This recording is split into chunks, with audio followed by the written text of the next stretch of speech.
Hi, everybody. Welcome back to the Brave Files podcast. Some of you may remember Kaitlin Johnstone from episode 230. Kaitlin is the co-founder of Kind Cotton, a socially conscious clothing brand that's social justice oriented, and they donate books to kids with every single purchase. It is such a beautiful mission. They have incredible products, and I love all of my Kind Cotton clothing. I think I have a whole wardrobe of their stuff at this point. Well, Kaitlin started a brand new podcast a few weeks ago called the Kindness Is Podcast. And she was so wonderful and invited me to be a guest on the show. And this week's conversation was so powerful and so beautiful. And because I love everything that Kaitlin and Kind Cotton do, I thought it would be fun to share the whole episode with you here today. After you listen, go show the Kindness Is podcast a little love. Rate and review the episode. Check out some of their other guests. Let them know that you liked it. I know you're going to, and I hope that you enjoy this conversation. It just felt like the perfect way to cap out Pride Month, right? Because I talk a lot about my own coming out experience, and it was just such a powerful conversation. I had to share it with you. Before we get started, though, I'd like to remind you that our very next First Friday Manifestation Power Hour is coming up on July 7th. Are you ready to change the trajectory of your life? Well, then the Manifestation Power Hour is for you. It's an unmissable, free event that offers a transformative experience for individuals seeking to take control of their destiny and manifest their deepest desires. Does that sound like you? Is that what you're looking for?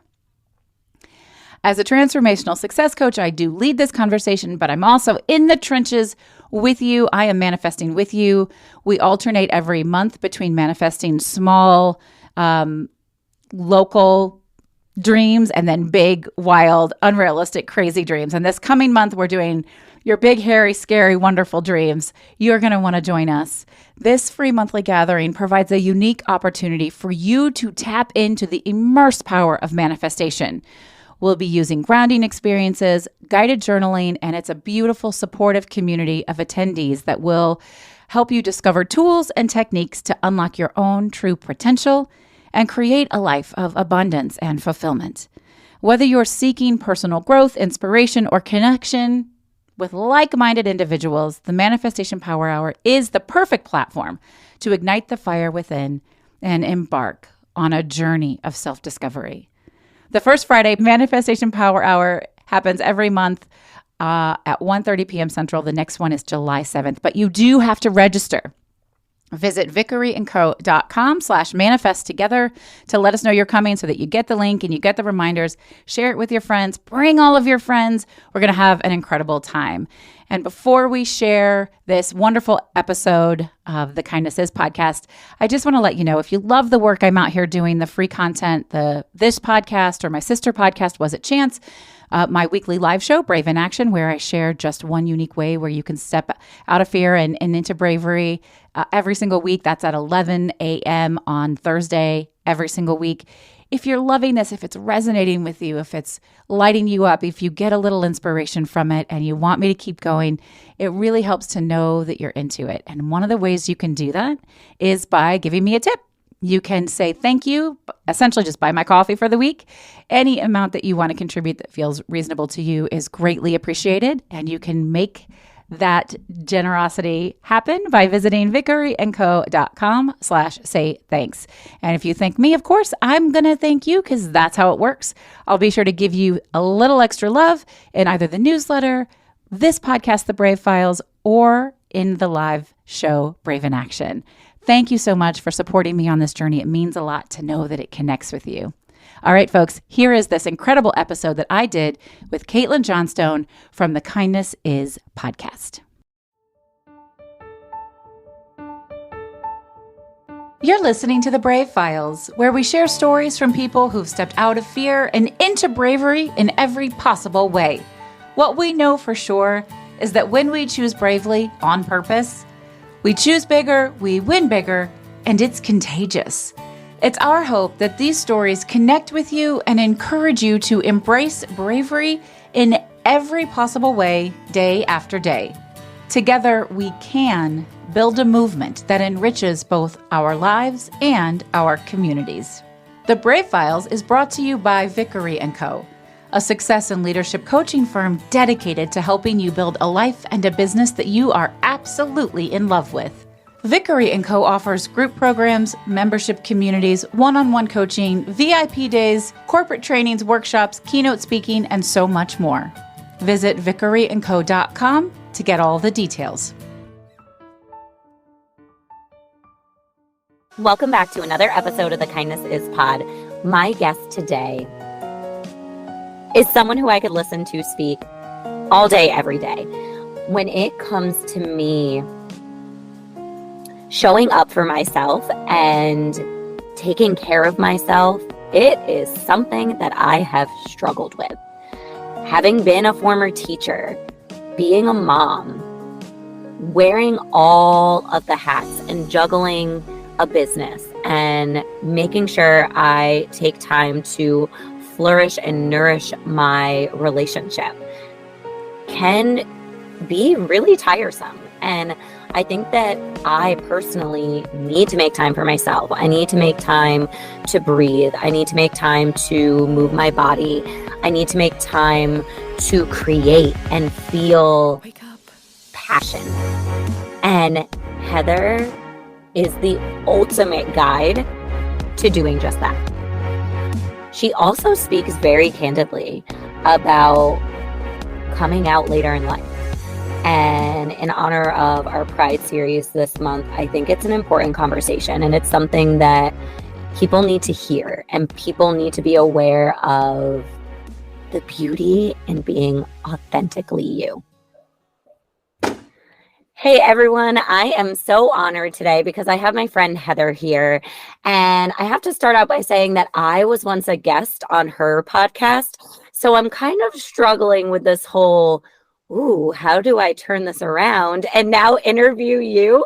But we're going to go for it. And Heather actually just told me prior to starting this that I need to stop being so hard on myself. So Heather Vickery is a global leader and transformational success coach that helps people leverage their fears into intentional bravery.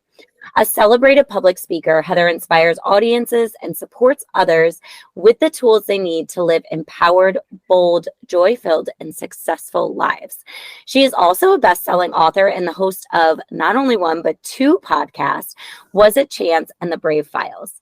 She is an achiever of unrealistic dreams, and she's here to help you break the rules and belong to yourself. Welcome.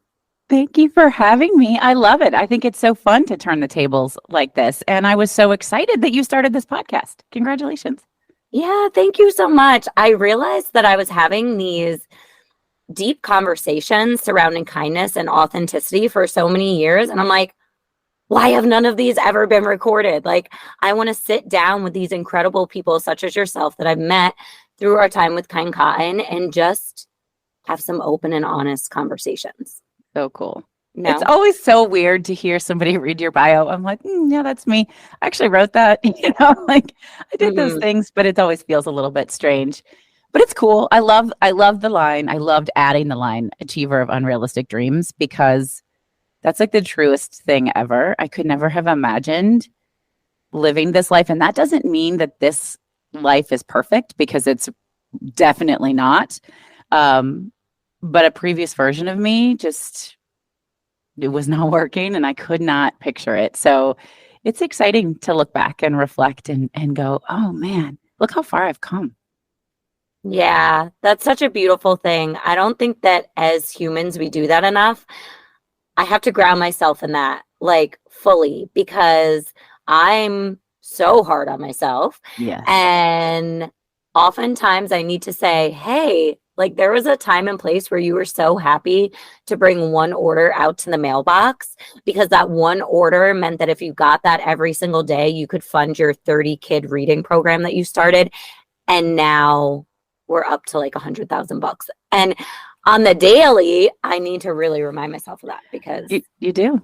Yeah, you do. That's actually part of so I have a coaching method called the Brave Method, which is, how you can strategically problem solve, dream, design, and build a life you love. And one of those steps is the 3 R's: reassessment, reframing, and resilience. It's probably my favorite. And that's what you're talking about, like consistent daily reassessment, reframing what worked, what didn't, and then how do I want to show up differently later today or tomorrow or whatever. But it's really powerful because if you do choose to intentionally schedule in that reframing, that reassessment time, you're going to blow your mind. Yeah, it's a total mind shift. Yeah. For sure. So I want to hear why you felt as though this wasn't in the cards for you many moons ago, or maybe it was only 5 years ago. I don't know how long you've been on this journey, but why did you say that there was a time in which you didn't expect to be able to live the life that you're living right now? Absolutely. Well, so I think we were very intentional about when we scheduled this conversation because it's Pride Month. And over a decade ago, I realized that I was married to the wrong gender. Now, I just sort of cut to the chase on that. It's a long story of me just not feeling like a whole human. I don't know how else to describe that. Like I couldn't take a full deep breath, and I really didn't know what it was. And people, this is a whole episode, whole conversation. Like, how did you not know you were a lesbian? And I really didn't know. Now, if I look back, there are signs I'm like, oh, I should have picked up on that. But for the most part, I really just didn't know because I was raised, you're going to get married, you're going to have kids, you got to do this the way you're supposed to, quote unquote, supposed to do this. And I picked a nice guy. We were not madly in love, I don't think, in retrospect. Maybe we thought we were. And we had nice careers and we had a nice house and we built a really beautiful family with 4 incredible children. And on paper, I had the American dream, folks. Like I had it all and I did not like myself. Every decision I made was fear-based. What would be the least scary thing to do? What will cause the least conflict? What will cause the least harm to everyone else? I certainly in no way belonged to myself. I belonged to society. I belonged to my spouse. I belonged to my kids. I still feel like I belonged to my mom at that time, like anyone and everyone except for me. And at one point, it became clear, okay, this is what's going on. You're married to the wrong gender. What do you want to do about it? And I didn't do anything about it for a long time. I just lived with it because you don't get married to get divorced. And I didn't want to do that to my kids. I'm a child of divorce. I just didn't want to put all of us through this, except I got smaller and smaller and smaller internally. And I felt more and more awful. And there was one morning, I can remember it really clearly, where I was sitting at the breakfast table with all 4 of my kids, and my baby was a baby, like a little infant at the time. And it was a beautiful spring, sunny morning. The light was shining in, and I thought, what would I tell them if they came to me in a similar situation? What's the advice I would give them? And it certainly wasn't, well, suck it up, kid. You made your bed, now sleep in it. It was, the world is waiting for you to show up. The world has always been waiting for you to show up. And you cannot do that if you're hiding yourself and if you don't belong to yourself first. And it was in that moment, like it's like a light switch went off. And I went from fear-based to limitless possibility because I knew that if I wanted that for them, I had to do it for me. I had to model that behavior and show them how to do it. And I want to be really clear. Now I have teenagers and my youngest is 10. They don't always love that I made that choice. Okay. But I think that they will one day, or at least they'll appreciate it and the gifts that it was for them. They recently said, you didn't get a divorce for us. You got a divorce for yourself, which is true. I did. I got a divorce for myself. Because it was going to kill me. And having a miserable, depressed mother who couldn't function was not a better choice for my children. And it was hard. And so some moments are so joy-filled. And there are still, a decade later, there are still moments that are so heartbreaking and so difficult. And yet those moments are still better than the way I felt a decade ago. So this growth trajectory, this progress, it's not linear. It's ups and downs. And you really have to cling to those small moments that really feel connected and that really feel important and like they move you forward. and reflect on those. I have to do the same thing. All of the Brave method that I mentioned, all of that, those are the things that I've done to get myself to where I am. And when things feel extra difficult these days, I go through the same process. I do all the same things. And I just remind myself that it will work out, because it has always worked out. Because the universe has always had my back in one way or another if I'm paying attention. And all I have to do is show up and trust the process, and keep showing up and trusting the process. So yeah, I came out at the age of 38, which is crazy. And it's not that crazy. If you're out there and you're still in the closet and you want a friend, hit me up. Happens all the time. I get messages. No, I feel like all that's the very time. important to put out there for sure. Yeah. This came up last night, and I was just thinking about this. My mother, who I adore, really struggled with me coming out. And now, 10 years later, she would tell you that that was the turning point in her life. It had never occurred to her that we could upend our whole lives and do something that felt good for ourselves. And it freed her. When I freed myself, it freed her, which was really cool. When you said that you were still living under your mother, my immediate reaction was, do you still have a relationship with your mom? I shut everyone out. Friends. I mean, I had work friends. I had friends, but they weren't like deep friends. And so people that I'd known for years, my mom, who I'd always been really close to, she's a single mom. It was me and her for the road. And she was far from perfect, because we moms, we are far from perfect. But I never for one second, for one moment, doubted that I was deeply loved. And to me, that's the foundation of being a decent human, is just knowing you're deeply loved. But I started cutting people out. And part of that was because I was hiding. And part of that was who I was partnered with in my life, and some coercive control stuff and some things like that. And we were really distant when I had my fourth child. And I think it was really easy for her to be hurtful when I came out. But when I found myself, I found my way back to so many people in my life. Oh, I feel emotional. The way I describe it is, I was finally able to take a full deep breath, and I didn't know that I wasn't breathing. I'm taking a moment now because that's really beautiful. And I think a lot of people need to hear that. And I also commend you for living your life authentically and being true to you. And actually, there's so many times that people are passionate about their business, and it's not reflective upon who they are. And I think what you are doing is so grounded in love and grounded in you that is really, really beautiful, right? That's why I find myself constantly making sure that I am not only talking the talk when I talk kind cotton things, but I am walking the walk. Because if you are not like grounded in that truth of what you are putting out into the world for other people, then it's not as real, and it's not as effective.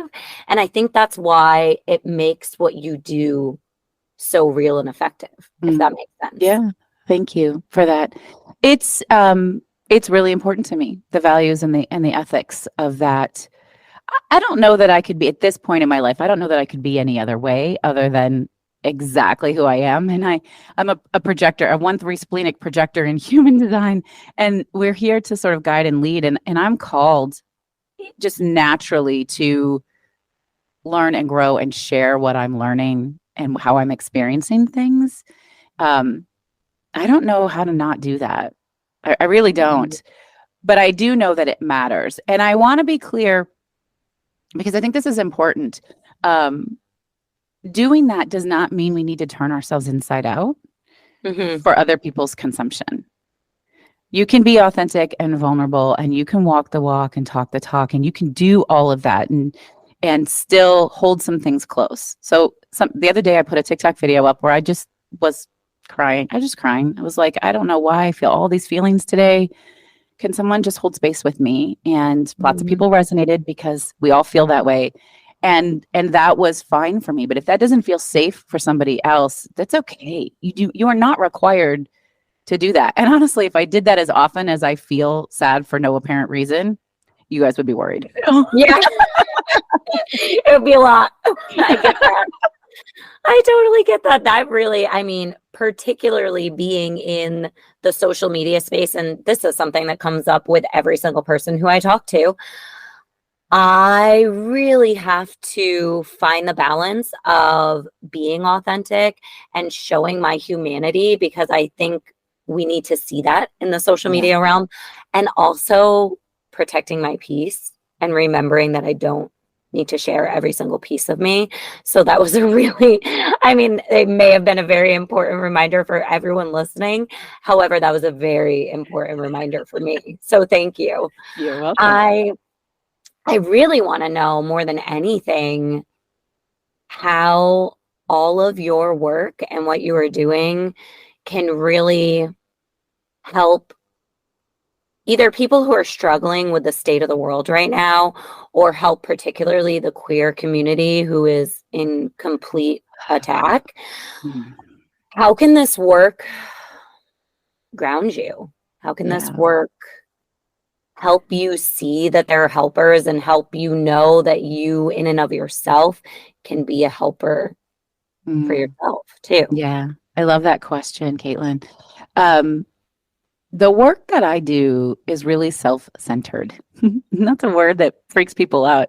But I want you to be self-centered. I want everyone to be self-centered. So when I say I'm here to help you break the rules, literally rebranding everything on my website to be about breaking the fucking rules. Oh, can I say that on your podcast? Yeah. Go ahead. It's free. Actually, so I shared this with Heather before, but my husband is the one who does the editing of all of this, and he gets really excited when he could put the little explicit on the podcast. There you go. Heather. Well, it's amazing. It's the first time I've tried to curse. I even have the F word in my book title. So what I mean when I say breaking the rules is allowing yourself to be the center of your world and building from there. It doesn't mean being self-centered and selfish in the way that we were raised to use those terms, but instead of self-sacrificing, right? And when I say belonging to yourselves, like I said, you grow up, you belong to your parents, and then you belong to your school or your sports team, your college, your sorority, fraternity, your job, your spouse, your kids. You belong to freaking everyone. What happens if you decide to belong to yourself first and put yourself first? So my work, and I do that in a couple different ways. I do group programs. I have a 16-week program called the Incubator, which is incredible. It's really deep self-work. I do coach on call stuff, VIP coaching, really, really fun work. But we are bringing it back to ourselves because we cannot control what is happening in the world. We cannot change other people. We can only control and change ourselves. But when we change ourselves, the people around us change. When we model self-compassion and self-trust and rest and taking care of ourselves, the people around us see that and they will start to do that for themselves.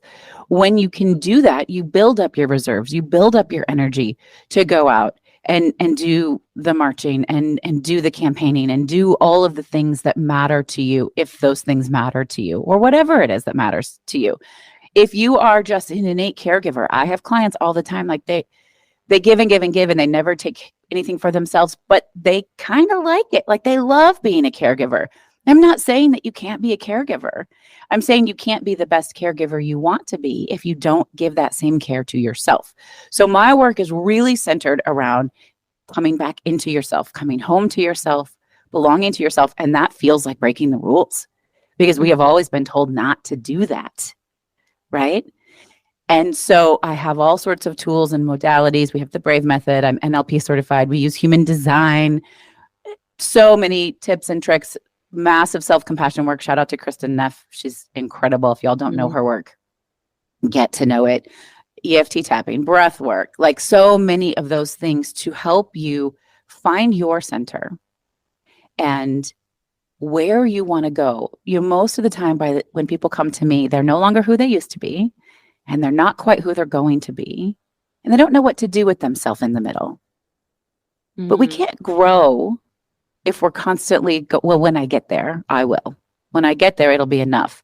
It has to be enough right now. You have to grow from a foundation of, I am good enough and worthy enough and lovable enough right now in this moment. And so I help people learn to do that. And I just had a conversation yesterday that was so profound with a really successful coach who was going through this process again. And I said, the work never ends. And it doesn't mean there's not progress. But I said the progress isn't linear. You do this work and you expand to that next level. And then you hit what I like to call a little bit of a glass ceiling for yourself. You've gone as far as you've imagined being able to go. And you got to repeat that work to crack open that ceiling and keep going. And that's why I have repeat clients, but this work can be done over and over again. And I love to hold that space for people, because you can't do the thing you're here to do. You can't serve your purpose if you are not caring for yourself and coming home to yourself. Yeah, 100%. Absolutely. I mean, as a mom, as a former educator, as a wife, as an only child, there are all these societal pressures, which you mentioned, as a product of just living in America, right? Yes. The constant need to put out, to do, to be quote unquote perfect, to care for others, to put everything into my classroom, to be all the things, right? Yeah. To have dealt with stuff with my parents who have needed me and felt the intense pressure because they were such wonderful parents and I'm the only child. Like, all of these things hit so deeply for me, as I'm sure it will for other people. And I really have had to do a complete mind shift and recognize, the saying, it sounds so silly, but it's so true. You can't pour from an empty cup. You can't. And we're just put in a world that is very go, go, go, go, go.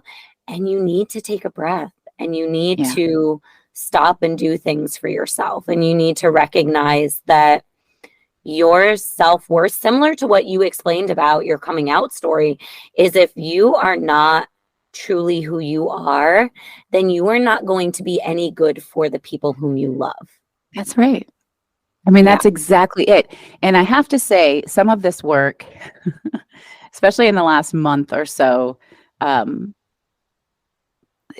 think love me or hate me for this. I'm not for everybody. It was during a massive active breathwork session that belonged to yourself sort of downloaded into me. I'm like, oh, and applying this to my children, they do not belong to me, is a mind fuck.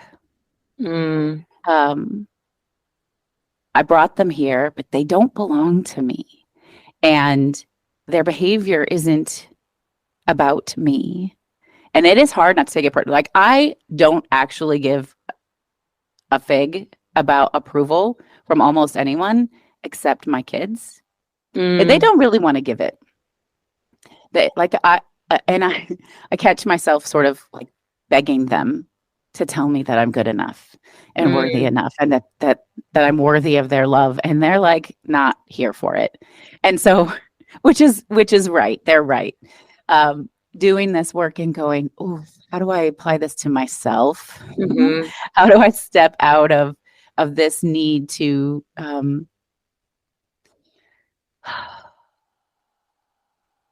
this desire to want that from them? I have to give it to myself.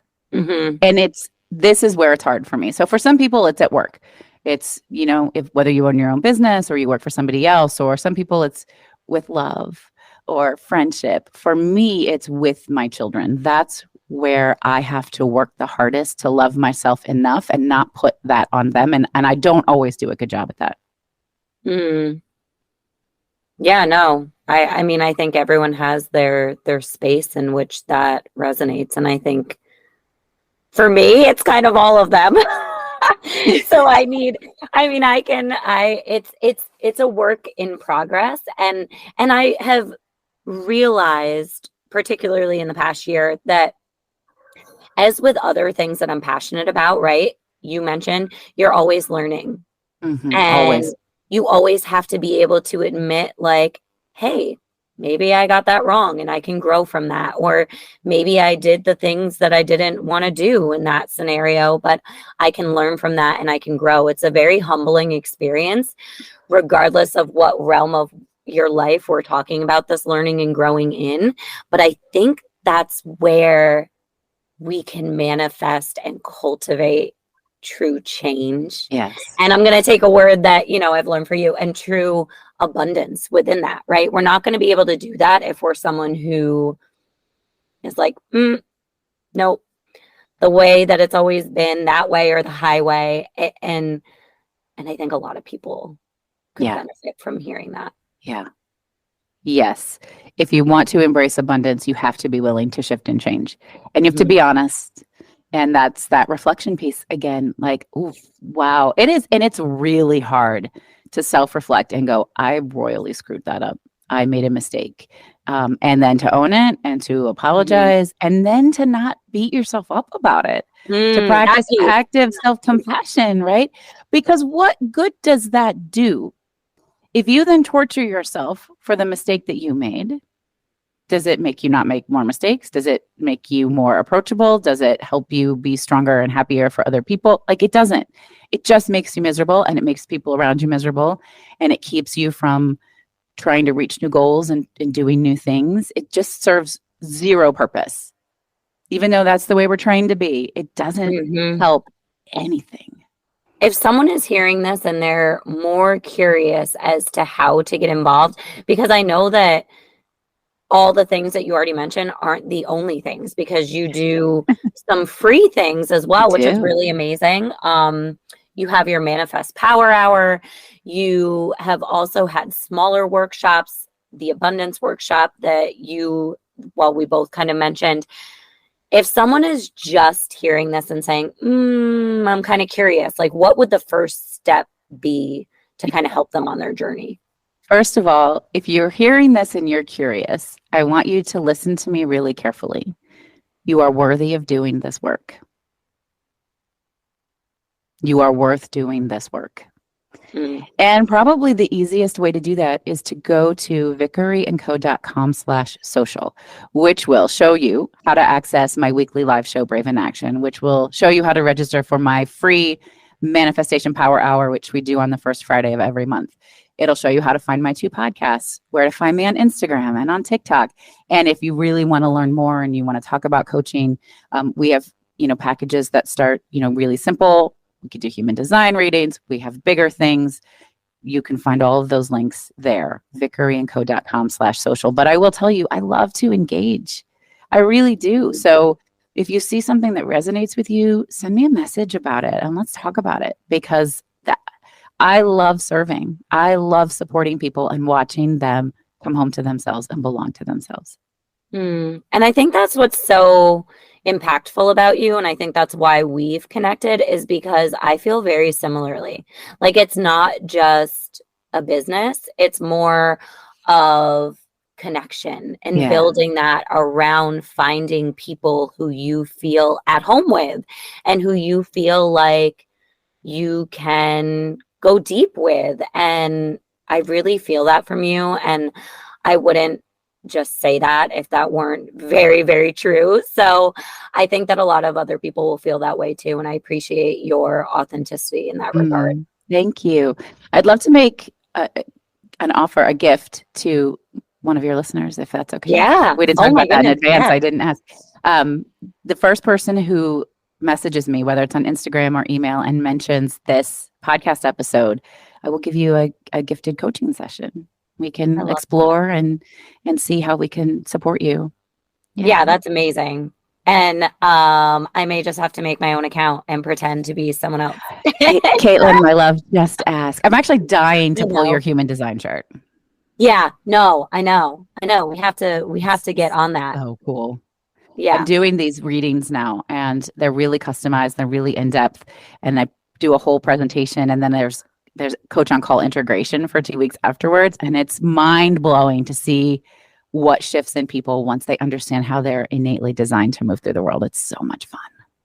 That is really cool. It's really I'm going to cool. have to talk to you more about that, not on this, but that is really, really, really cool. Everyone who I have on, as you know, I feel as though I've been on this journey of trying to quote unquote redefine kindness for years now. And I want to shift away from our typical understanding that kindness is simple pleasantries, which I always feel like I have to say this. They are beautiful and purposeful, and I don't want to take away from them, but I also want to hear on a deeper level what kindness means to you. Yeah, I love that. And I just have to say, when you were on my show, the episode is called Kindness is Not Niceness. Yes. And it's great. Y'all go listen to it. You can find it anywhere you are listening to podcasts, where you're listening to this. I just did a live show on this because it was really showing up for me a lot. And kindness is a lot of things to me. But for the purpose of this conversation, I will say that kindness is being direct. Because you can be direct and kind, and you can say what you need to say to set boundaries for yourself, to speak up for yourself, to speak truth to power. You can do that in a kind way, and not everyone is going to like it. Kindness does not always mean you're likable. Mm-hmm. It just means you're honest. Yeah. 100%. Someone recently said to me, you know, I don't need everyone to love me. I just need everyone to see me. And if that means, such as you just said, that I'm not going to make everyone happy, that is okay, because that is being kind and that is showing up. And I love that definition. I think it's amazing. Thank you. I mean, it's a very narrow view. We could talk for a whole hour on the different ways that we can be kind. But for me right now, that's really what I'm feeling. Yeah, I feel that too. And I am just so grateful I feel as though I could hear you talk forever. Aww. And I want everyone to get the chance to check out all of the things you have to offer. Please check out Heather's podcast. It is wonderful. As I mentioned, I was a little like fangirling nervous over here before I did mine. It was so fun. But thank you for being here, and thank you for holding space for everyone. And thank you most of all for letting anyone who's listening know that they are worthy. And before we completely close out, if you had any bit of advice for anyone listening to this right now, what would you say that is? And I know I'm putting you on the spot with this. I did not give her this beforehand. Did not warn me. But I just want to know, I mean, whether it be in their own journey, discovering who they are, or just the day-to-day mundaneness of our world, what would your little itsy-bitsy piece of advice be for anyone moving through this time? I think what would be most impactful right now is to say, practice gratitude. Mm-hmm. Focus on what is working instead of what isn't working, because there is always something that's working. Mm-hmm. And what you focus on multiplies. So decide what you want to put your thought and your energy into. And if you practice gratitude, I'm certified in positive psychology. I have 3 gratitude journals out and 3 manifestation journals out. And I can tell you science backs this up. If you will list 3 things you're grateful for and why every day, it will absolutely stimulate your parasympathetic nervous system, decrease stress, anxiety, and depression while increasing overall happiness, joy, and well-being. Science tells us that. I am not making it up. Practice gratitude. It will change your life. And on that note, everyone, thank you so much for being here. Remember to be grateful. Thank you, Heather. I am grateful for you. I am grateful for you too. Thanks for having me. I want you all to know that as soon as I hung up with Heather, I immediately wrote down 3 things that I am grateful for, because I know that I do not take the time to do this. And I have so many things in my life that I should focus on and be joyful of. I wrote down my family, my health, and my passion. And I actually want to share with you that my passion isn't always something that I was grateful for and that I was proud of, because I hadn't quite found my place and my voice. And that is a journey that I'm going to continue on. And I am just so beyond grateful that all of you are here to share that with me. And I hope that maybe even one of you who has listened or one of you who has followed along this journey finds your power in your voice too and becomes just as passionate about it, because we could all use that. We could all use a little bit more passion and a little bit more confidence in the things that we are passionate about. Thank you all so much for listening to this episode of the Kindness Is podcast. If you love it and it's adding even a little bit of value to your life, we would love, love, love if you could subscribe, rate, and review so we can reach even more people and make this world a little bit more kind. You've been listening to The Brave Files, stories of people living courageously. Visit us at thebravefilespodcast.com to learn more about the show, find our show notes, and access full episode transcripts. And we'd love to know what you think of the show. We invite you to connect with us via Instagram and send a DM. You'll find us at The Brave Files Podcast on Instagram. Our music was created and produced in a custom collaboration with Matt Lewis from ML Creative Consulting, a boutique firm dedicated to helping clients identify their unique sound and amplify their brand with custom-delivered soundtracks. Special thanks to everyone on Team Brave, from our audio engineer to our producers, associate producers, copy editors, writers, and support team. The show wouldn't exist without them, and we are eternally grateful. I'm your host and executive producer, Heather Vickery. Thanks for tuning in.